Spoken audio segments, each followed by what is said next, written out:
Gaano kadalas manood ng bakbakang video ang mga babae at bakit namin yung ginagawa? For today's vlog, yan po yung ating pag-uusapan. Pero bago yan, nakikita ko hindi pa kita subscribers, click mo na po muna yan. Maraming salamat. God bless po.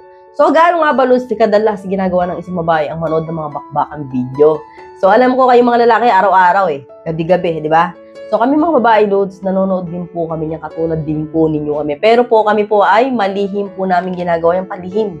So, hindi po lantaran. Ibig sabihin po, kapag po kami ay nanonood yan, nakiklear history kami. No? Hindi po katulad ninyo, nood na nanood, tambak na yung history, hindi kayo nagbubura. So, kaya ng mga babae, mga partner ninyo, nalalaman na nanonood kayo, magbura po kayo. Kasi po ang mga babae, mahilig magkalkal ng mga clear history yan. So, diyan kayo nabubuking kasi hindi kayo maingat, madumi kayo sa cellphone. So, kaya kailangan, kada nood din nyo, clear history nyo para po wala pong ebidensya. So, ang mga babae ganyan. Alam na alam ko yan kasi ginagawa ko yan. Tatawanan na naman kayo. So, kami mga babae, Lods, gaano nga ba namin kadalas na gawin manood niyan, no? So, kami po, ginagawa po namin at least twice a week o once a week, no? Kaya-kaya po namin pigilin yung amin, no, na hindi manood yan araw-araw. So, once a week o twice a week. So, depende po sa babae. Pero yung araw-araw na katulad sa inyo, na gabi-gabi, umaga-gabi, wala nang katapusan, hindi na nauumay. So, hindi po namin kaya yan. So, kami po mga babae, ginagawa po namin yan, no? Dahil po, posible po na matagal po kaming walang jerjer o wala kaming kajerjeran. O kaya naman, namimiss namin yung talong. So, kaya minsan nakakaramdam kami bigla ng pagka-bogli.